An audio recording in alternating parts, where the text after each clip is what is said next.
로마서 강해가 이제 7장으로 넘어왔습니다. 오늘은 방금 봉독한 말씀을 통해서 성령이 주시는 새 정신으로라는 제목으로 여러분과 은혜를 나누고 싶습니다.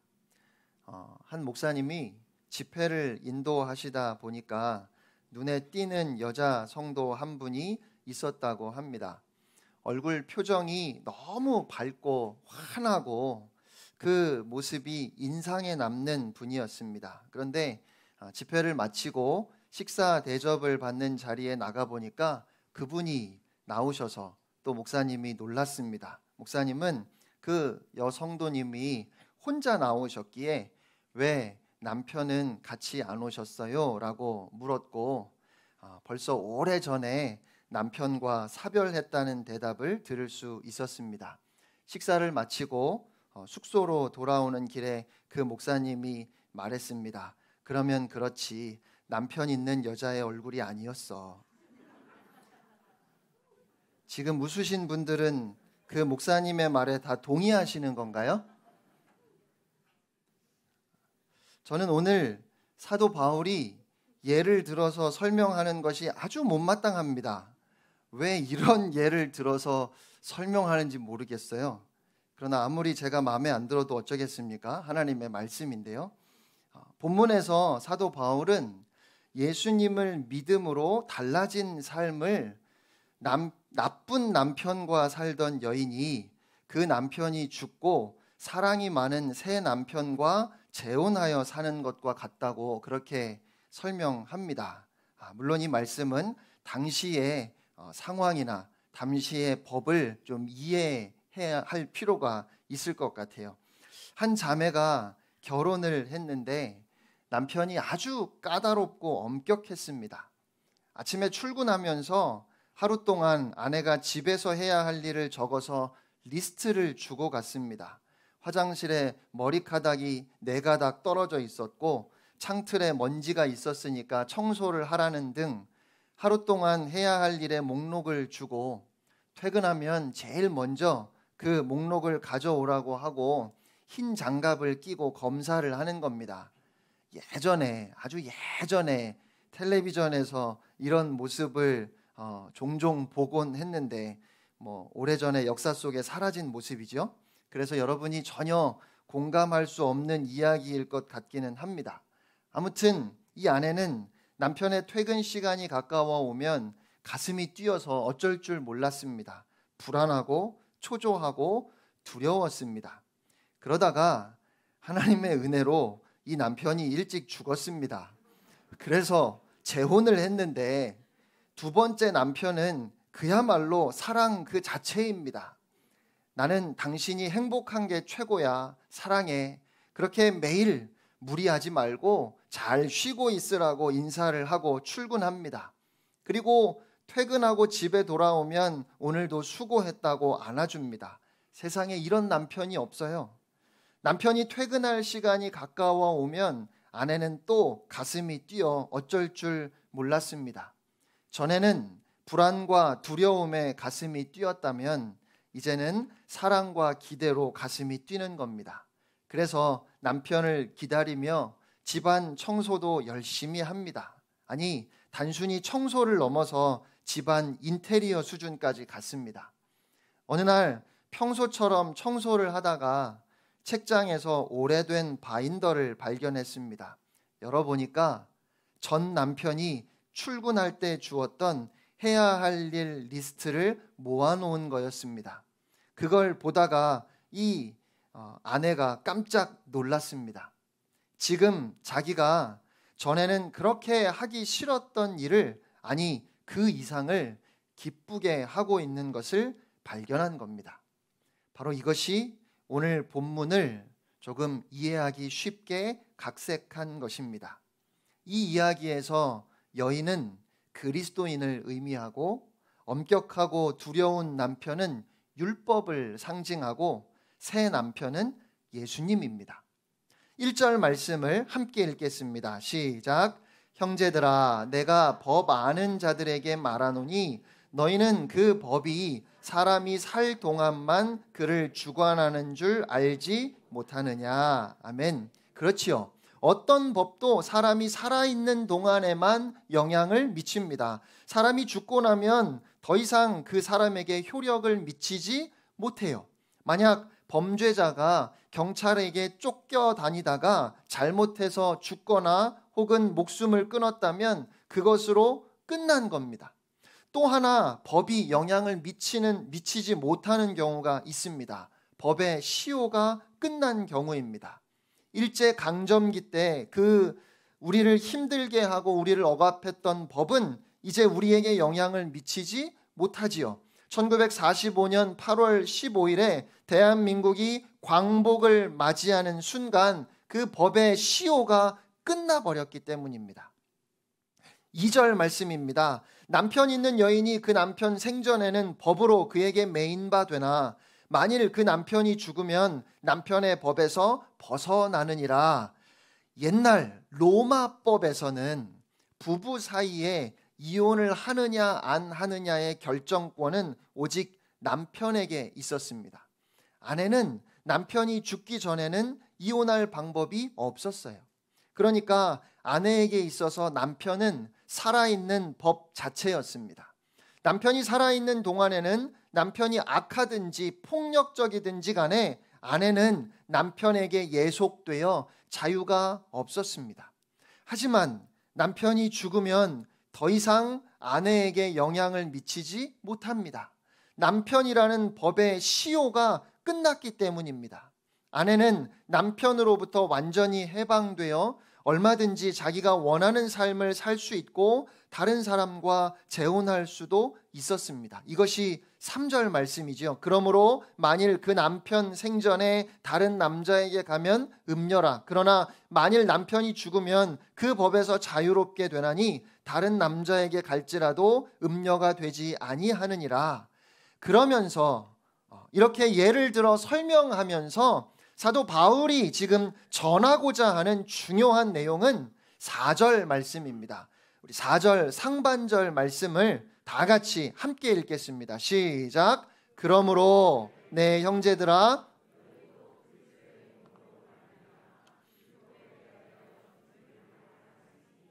아멘. 그리스도인은 율법에 대하여 죽은 존재라는 것입니다. 율법은 더 이상 나에게 아무런 영향도 미치지 못하게 되었다는 거예요. 그래서 6절 상반절에 이제는 우리가 얽매였던 것에 대하여 죽었으므로 율법에서 벗어났으니라고 그렇게 선언합니다. 이것이 바로 율법으로부터의 자유입니다. 그런데 이 율법으로부터의 자유를 제대로 이해하지 못하는 경우가 많은 것 같아요. 많은 사람들이 율법으로부터의 자유를, 그러니까 율법은 필요 없는 것, 이제 율법은 폐지된 것으로 생각합니다. 그러다 보니까 내가 율법이나 선지자를 폐하러 온 줄로 생각하지 말라. 폐하러 온 것이 아니요 완전하게 하려 함이라 하신 예수님의 말씀, 마태복음 5장 17절에 예수님의 말씀과 모순되는 것 같아서 헷갈리죠. 그런데 로마서 3장 31절 말씀입니다. 그런즉 우리가 믿음으로 말미암아 율법을 파기하느냐 그럴 수 없느니라. 도리어 율법을 굳게 세우느니라.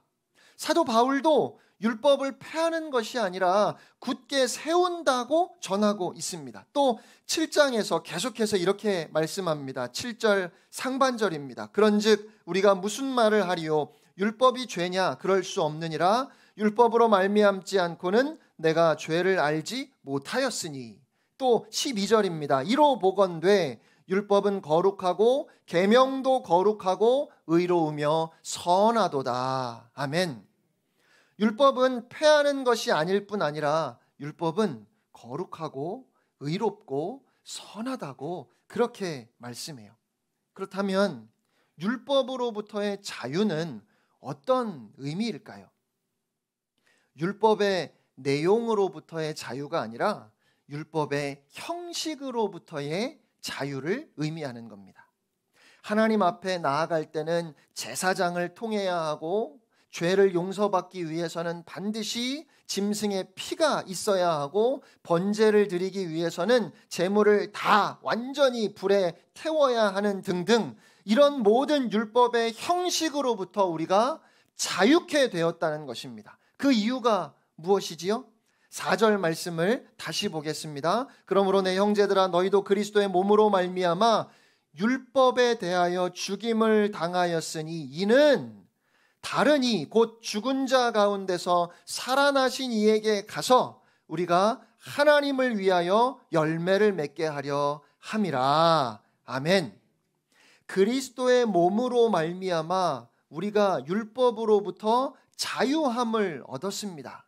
예수 그리스도께서 단번에 영원히 자신의 몸을 제물로 드리심으로 우리가 하나님께 우리의 죄를 용서받은 그 모든 형식을 대신해 주셨기 때문에 우리는 율법의 형식으로부터 자유함을 얻게 된 것입니다.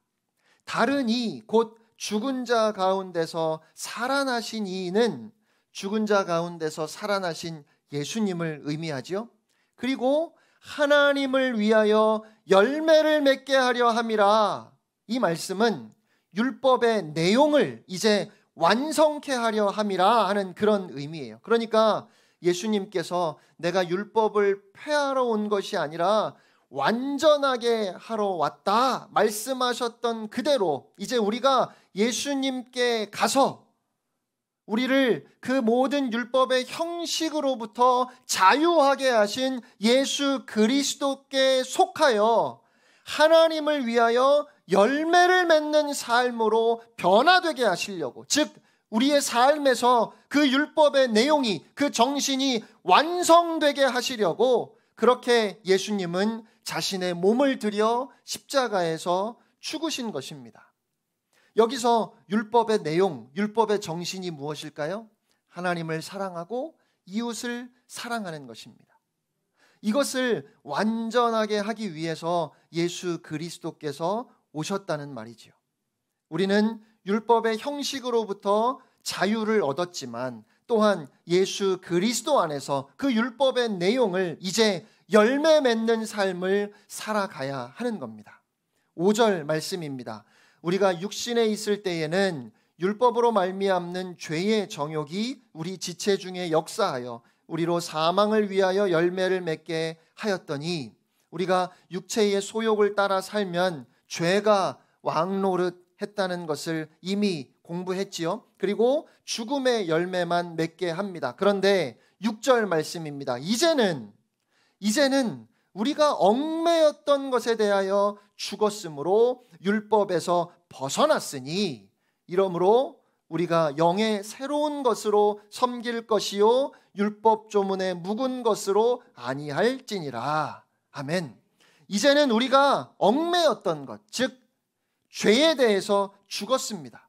따라서 죄를 용서받기 위한 율법의 형식이 불필요하게 되어서 우리가 율법의 형식으로부터 해방된 것입니다. 예수 그리스도 안에서 다시 태어났습니다. 죄로부터 자유를 얻었고 죽음으로부터 자유를 얻었을 뿐만 아니라 율법의 형식으로부터의 자유도 얻게 되었다는 겁니다. 그러면 이제 우리가 해야 할 일은 무엇일까요?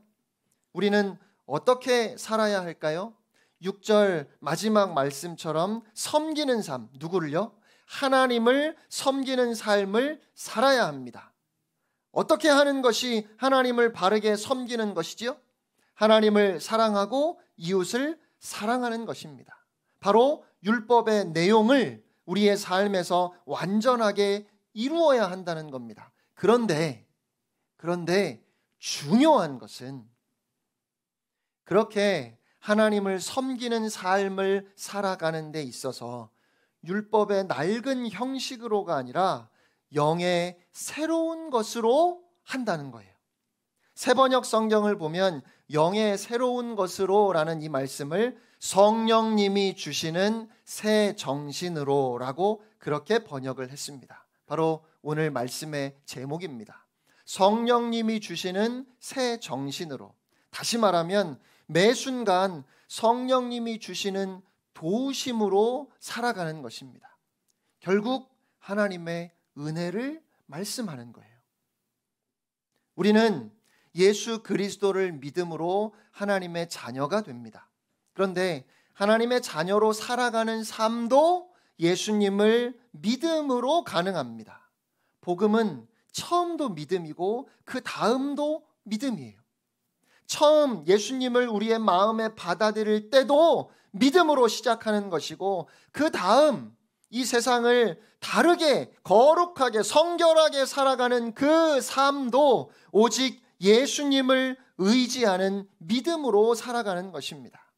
나의 노력이나 열심으로 살고자 하면 그때는 그 낡고 율법의 그 망령이 다시 되살아나서 우리를 괴롭혀요. 하나님의 은혜를 붙들지 않으면 100% 실패합니다. 그래서 우리의 믿음은 100% 하나님의 은혜입니다. 마태복음 5장부터 7장까지를 우리가 산상수훈이라고 하지요. 예수님의 귀한 말씀이 모아져 있습니다. 그리고 그 결론이 우리가 잘 아는 반석 위에 집을 지은 지혜로운 사람과 모래 위에 집을 지은 어리석은 사람의 이야기입니다. 그러면 어떻게 하는 것이 반석 위에 집을 짓는 것일까요? 마태복음 7장 24절 말씀 함께 읽겠습니다. 시작. 그러므로 누구든지 나의 이 말을 듣고 행하는 자는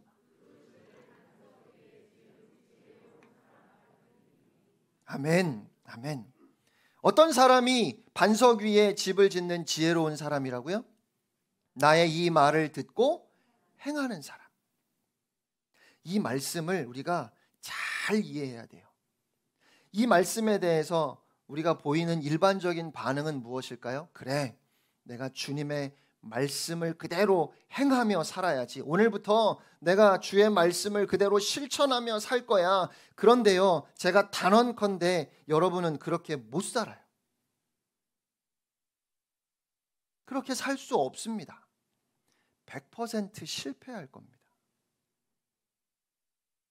예수님께서 나의 이 말을 듣고 행하는 자라고 하셨는데, 말씀드린 것처럼 이 말씀은 산상수훈 전체의 결론이에요. 그러면 예수님께서 이 결론에 앞서서 산상수훈을 통해 어떤 말씀을 우리에게 하셨을까요? 마태복음 5장에 예수님께서 말씀하십니다. 옛사람에게 말한 바 살인하지 말라. 누구든지 살인하면 심판을 받게 되리라 하였다는 것을 너희가 들었으나 나는 너희에게 이르노니 형제에게 노하는 자마다 심판을 받게 되고 형제를 대하여 미련한 놈이라 하는 자는 지옥불에 들어가게 되리라.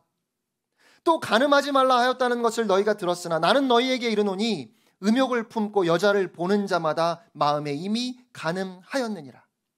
또 눈은 눈으로 이는 이로 갚으라 하였다는 것을 너희가 들었으나 나는 너희에게 이르노니 악한 자를 대적하지 말라. 누구든지 내 오른편 뺨을 치거든 왼편도 돌려대며 너를 고발하여 속옷을 가지고자 하는 자에게 겉옷까지도 가지게 하며 억지로 오리를 가게 하거든 그 사람과 심리를 동행하고 너에게 구하는 자에게 주며 내게 꾸고자 하는 자에게 거절하지 말라.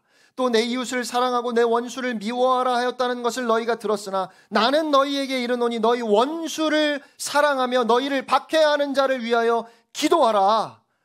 여러분, 하실 수 있으시겠어요? 왜 다들 고개를 숙이고 저를 피하시는 겁니까?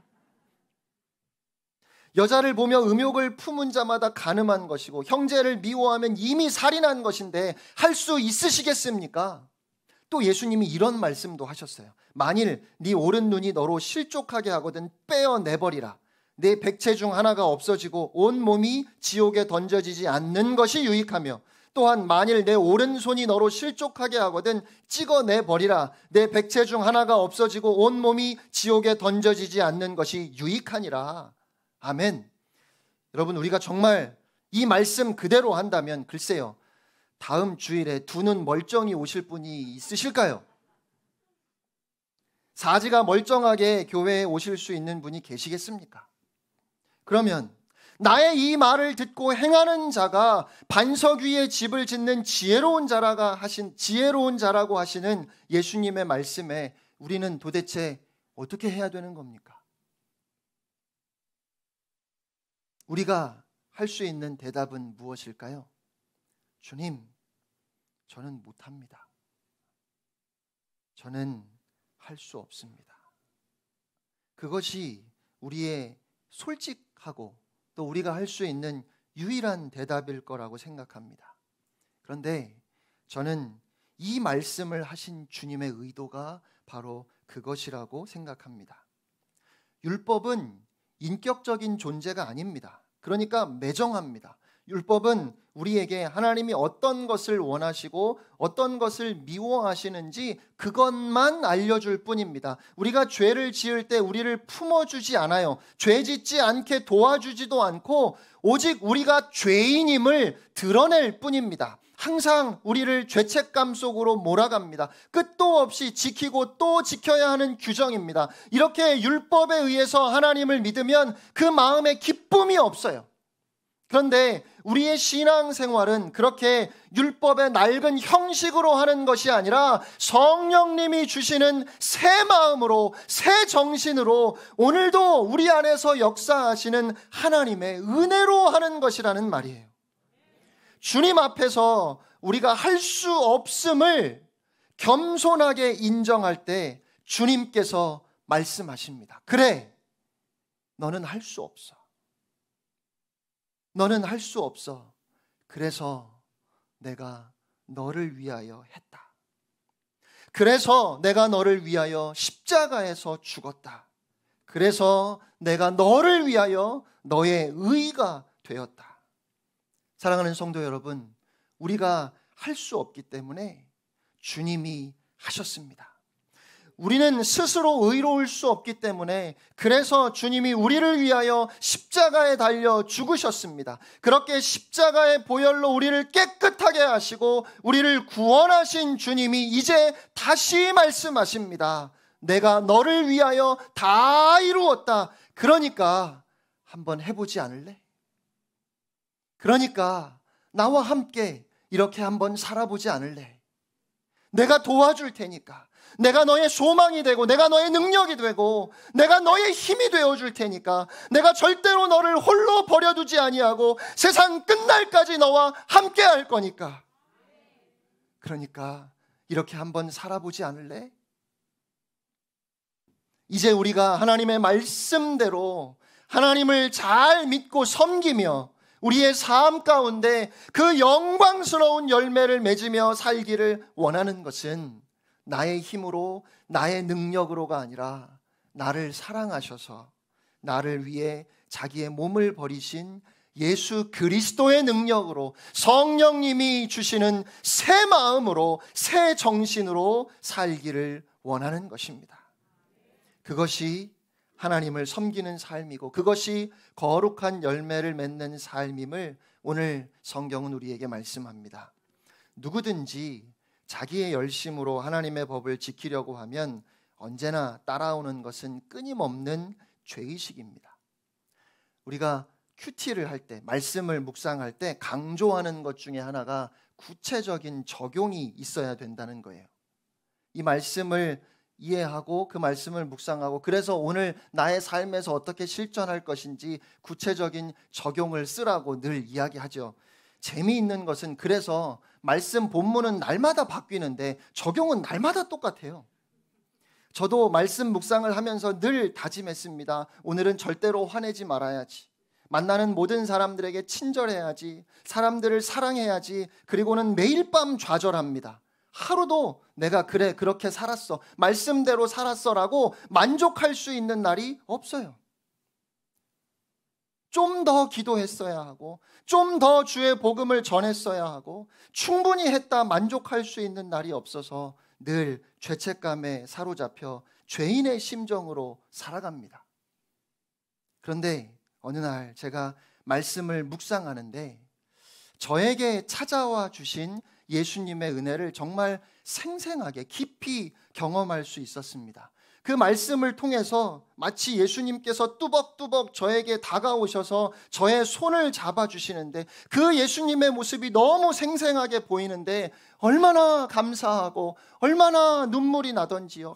한참을 울다가 적용은 생각도 못하고 그냥 말씀 묵상을 끝냈습니다. 그리고는 하루 종일 예수님의 은혜를 생각하고 또 생각하며 지냈어요. 너무 좋아서.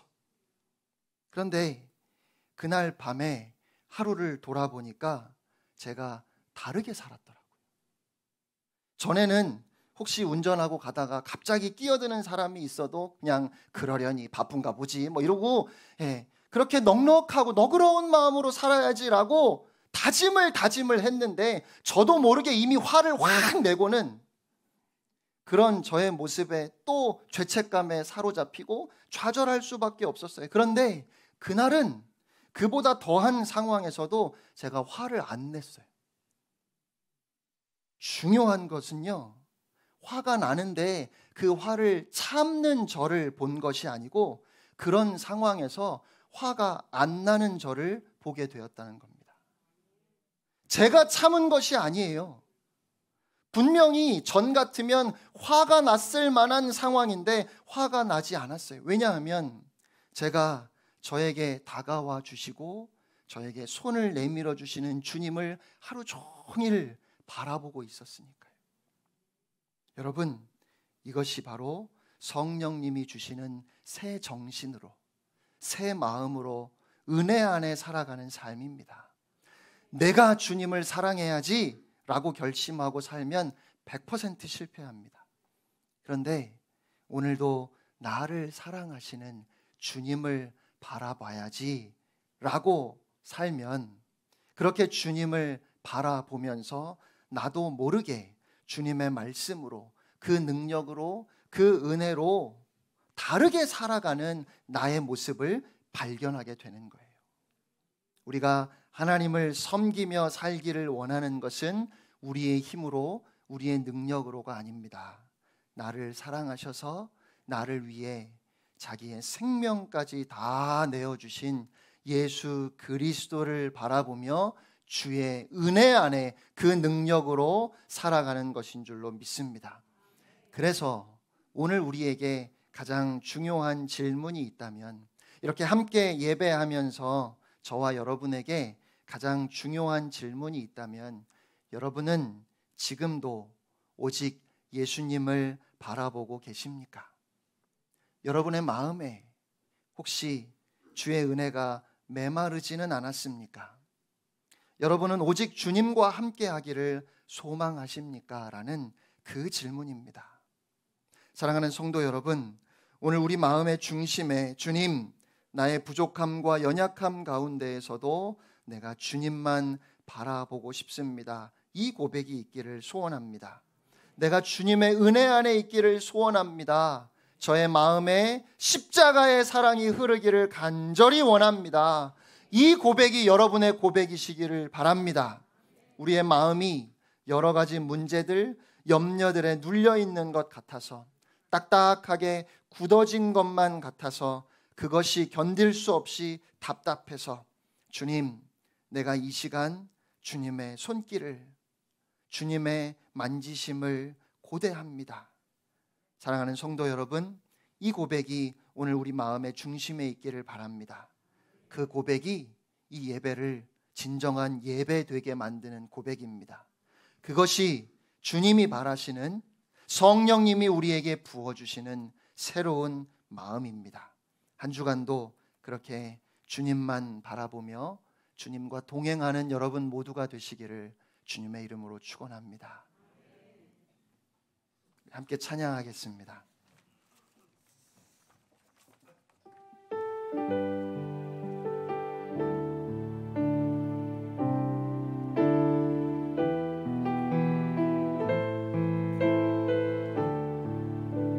나 주님의 기쁨 되기 원하네.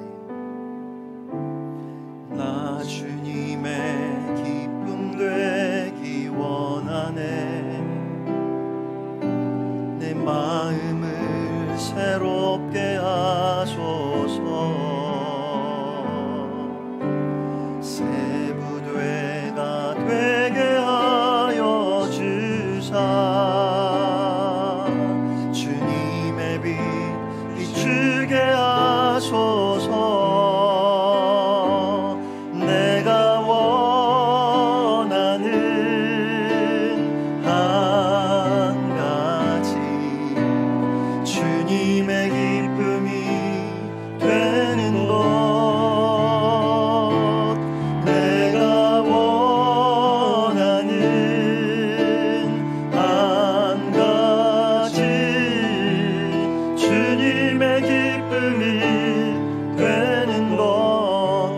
겸손히 내 마음 드립니다.